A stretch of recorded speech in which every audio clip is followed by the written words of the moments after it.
شعورك بعد ما بتفقد من أول 8 ل10 كيلو، وده بيحصل تقريبًا في خلال الشهر الأول من أسلوب الحياة بتاعنا ده.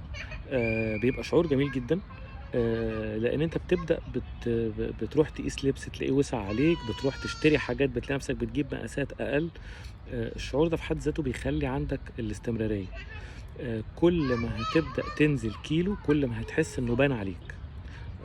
صدّقني الموضوع يستحق فعلًا إن أنت تحاول، يستحق إن أنت تغيّر حياتك.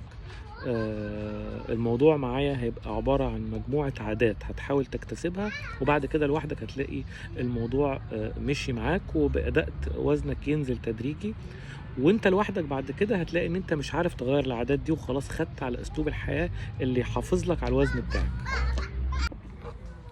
عضلاتك هي أهم حاجة عندك، ولازم تحافظ على عضلاتك وتحاول تنميها باستمرار، وقلنا طبعا ليه، لأن ده اللي بيعلي معدل الحرق بتاعك.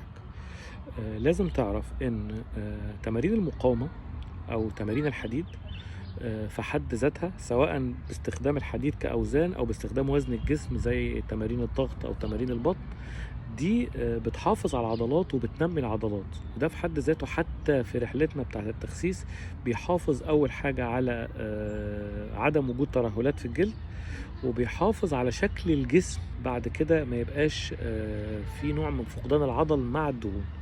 فلازم هيبقى معانا تمارين مقاومة، ولازم نستمر عليها فترة معانا، لأن دي في حد ذاتها بتعمل فايدة كبيرة جدا جدا جدا للجسم في معدلات الحرق وفي شكل الجسم عموما.